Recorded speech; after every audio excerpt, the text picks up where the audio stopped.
त्यामुळे आता दोन्ही बाजूचा युक्तिवाद पूर्ण झाल्यानंतर जे महत्त्वाचे मुद्दे दोन्ही बाजूच्या वकिलांकडून मांडण्यात आले, म्हणजे सरकारी वकिलांनी देखील आपलं म्हणणं जे ते आतापर्यंतच्या सगळ्या कायदेशीर प्रक्रियेवरती मांडलेलं आहे, त्यात त्यांनी आवर्जून सांगितलेलं आहे की का मकोका लावला पाहिजे, काय या सगळ्या आतापर्यंतच्या तपासात मुद्दे समोर आलेले आहेत आणि कुठल्या पातळीवरती मकोका लावण्याची मागणी जी ती करण्यात आलेली आहे किंवा तो लावण्यात आलेला आहे याबद्दलचा युक्तिवाद जो आहे तो सरकारी वकिलांकडून करण्यात आला आणि अर्थात त्यांचे मुद्दे खोडून काढण्याचं काम जे आहे ते आरोपीच्या वकिलांकडून करण्यात आलं।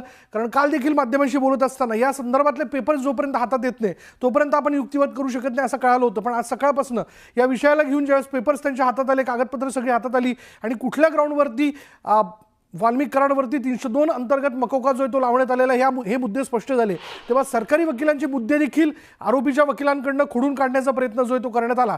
दोन्ही बाजूचा हा युक्तिवाद झाला आणि आता या युक्तिवादानंतर न्यायालय आता यापुढे नेमका काय निर्णय देत आहे याकडे सगळ्यांचं लक्ष लागलं आहे। त्यामुळे काही क्षणांमध्ये न्यायालयाचा निर्णय जो आहे तो आपल्यासमोर येऊ शकतो, पण या संबंध प्रकरणाकडे राज्याचं लक्ष लागलेलं आहे। कारण एक एक करत या प्रकरणात SIT आणि CIDच्या वतीने जो काही वेगानं तपास करण्यात आला, या वेगवान तपासानंतर महत्त्वाचे मुद्दे समोर येताना दिसत आहेत। अजूनही हत्येच्या प्रकरणातला एक आरोपी जो आहे कृष्णा आंधळे हा फरार आहे, त्याच्यावरती देखील मकोका लावण्यात आलेला आहे। त्याला शोधण्याकरता म्हणून पथकं जी आहेत ती ठिकठिकाणी गेलेली आहेत, पण आता 3 आरोपी या प्रकरणातले जे आहेत ते हाती आलेले। शिवाय वाल्मिक कराडवरती आपण बघतोय की 302 कलमा अंतर्गत मकोका जो आहे तो लावण्यात आलेला आहे आणि हा मकोका का लावण्यात येऊ नये या संदर्भातला युक्तिवाद आज आरोपीच्या वकिलांनी न्यायालयात न्यायाधीशांसमोर केला, तर हा का लावण्यात यावा या संदर्भातला युक्तिवाद जो आहे तो सरकारी वकिलांकडून न्यायालयात करण्यात आला।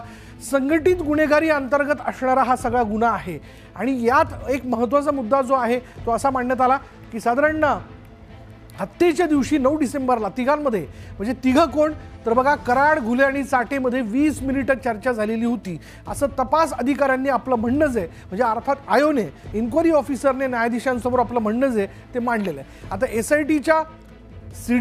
SITच्या हाती CDR आलेला आहे। तपास अधिकारी जे आहेत हा CDR देखील पुरावा म्हणून त्यांनी समोर ठेवलेला आहे। त्यामध्ये झालेलं संभाषण, कोणकोणत्या नंबरवरती हे संभाषण झालं, म्हणजे मोबाईल क्रमांकावरती झालं, हे देखील आवर्जून मांडण्यात आलं। शिवाय कराड आणि घुलेमध्ये काय संवाद झाला या संदर्भातली माहिती देखील तपास अधिकाऱ्यांच्या वतीने घेण्याचा प्रयत्न करण्यात आलेला आहे। अधिक तपशील आपण जाणून घेऊयात। आमचे प्रतिनिधी लक्ष्मण घाटोळ आता क्षणाला आपल्याबरोबर आहेत। लक्ष्मण, काय अपडेट?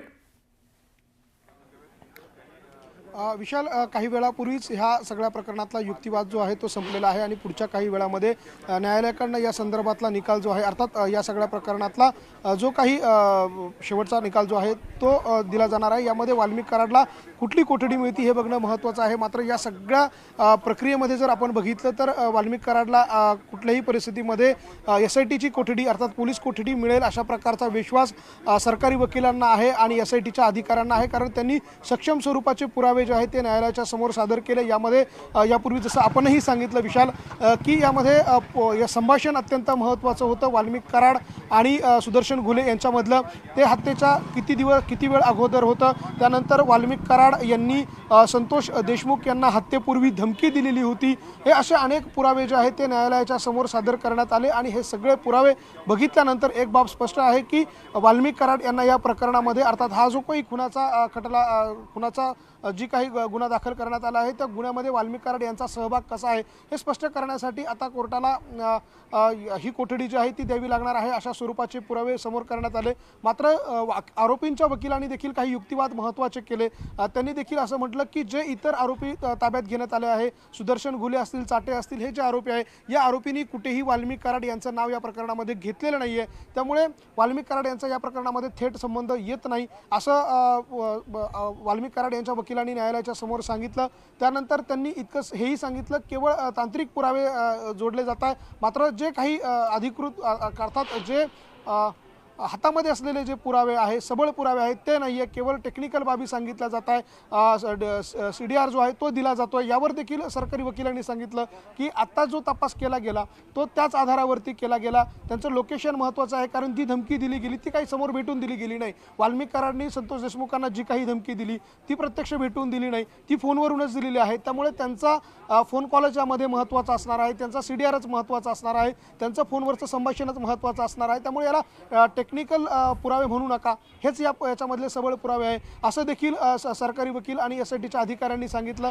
त्यानंतर वाल्मिक कराड आणि सुदर्शन घुले यांच्यामध्ये जो काही संभाषण झालं 20 मिनिटाचं, तो देखील टेक्निकल बाबा आहे असं ते म्हणताय. यामध्ये देखील सरकारी वकिलांनी यावर युक्तिवाद केला. त्यामध्ये सरकारी वकिलांनी असं सांगितलं की हा जो फोन कॉलचा विषय जो आहे तो त्यासाठीच महत्त्वाचा आहे, कारण वाल्मिक कराड जे काही इन्स्ट्रक्शन सुदर्शन घुले यांना देत होते ते काही प्रत्यक्ष भेटून दिलेले नव्हते, ते त्यांना अगोदर दिलेले होते, कारण हा कट होता. हे काही त्यावेळेला अचानक घडलेला अपघाती हत्येची घटना नव्हती. हा कट होता आणि कट असाच रचला जातो की त्याचा प्लॅन केला जातो आणि त्या प्लॅनमध्ये अनेक लोक असतात आणि ज्यावेळेला प्रत्यक्ष कृती करण्याची वेळ येते त्यावेळेला मात्र या प्लॅनमध्ये असलेले जे लोक असतात त्यांच्यापैकी काही लोक त्या ठिकाणी कटामध्ये सहभागी असलेले त्या ठिकाणी असतात. त्यामुळे कटामध्ये सहभागी असलेले सगळेच लोक जे आहेत त्यामध्ये दोषी असतात आणि त्यामुळे वाल्मिक कराड देखील दोषी आहे असा प्रकारचा युक्तिवाद जो आहे तो सरकारी वकिलांनी SITच्या अधिकाऱ्यांनी त्या ठिकाणी केला. हा सगळा युक्तिवाद ऐकल्यानंतर न्यायालयाने देखील एक निरीक्षण नोंदवलं. ते म्हणजे हे जे काही SITच्या अधिकाऱ्यांकडनं सरकारी वकिलांकडनं पुरावे दिले गेले हे सगळे तांत्रिक बाबींवरच आहे, इतकेच पुरावे तुमच्याकडे आहेत का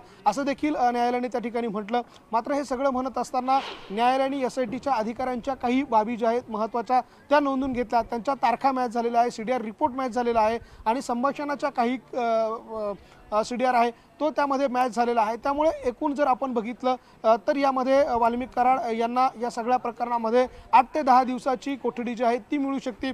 जी कोठडी SITच्या अधिकाऱ्यांनी मागितलेली आहे ती मिळू शकते अशा प्रकारची माहिती जी आहे ती सूत्रांकडून मिळते. संघटित गुन्हेगारीचा शेवटी लक्ष्मण हा भाग आहे आणि या सगळ्याच्यात जर आपण बघितलं त्या अनुषंगाने तपास जो आहे तो दोन्ही यंत्रणांकडून केला जातोय. SIT असेल, CID असेल. आता महत्त्वाचा मुद्दा असा आहे की या CIDच्या वतीने देखील ताबा जो आहे तो वाल्मिक कराडचा मागितला जातोय, याबद्दल काय माहिती आहे? विशाल, दोन्ही यंत्रणांचा उद्देश आणि मोठो जो आहे तो एकच आहे, ते म्हणजे वाल्मिक कराडच्या मुसक्या आवळ्याने वाल्मिक कराडला या गुन्ह्यामध्ये सहभागी करून घेणे. परंतु हे घेत असताना केवळ कुठलेही अशा ठळक पुरावे न असता सहजच त्याला ताब्यात घेणं असं होणार नाही आहे, तर त्यासाठी पुरावे असणं आवश्यक आहे. त्यामुळे SITकडे असलेले पुरावे हे सबळ आहे, सक्षम आहे आणि सगळ्यात पहिला जो दावा आहे तो SITचाच असणार आहे. कारण काल देखील कोर्टाच्या समोर SITनेच वाल्मिक कराड याच्या कोठडीची मागणी केली होती, याला आमच्या ताब्यात द्या अशी मागणी केली होती. कारण वाल्मिक कराड याला जी पहिली अटक करण्यात आलेली होती ती खंडणीच्या प्रकरणात करण्यात आली होती. जी कंपनी आहे पवन चक्कीची त्या कंपनीकडे जी खंडणी मागितली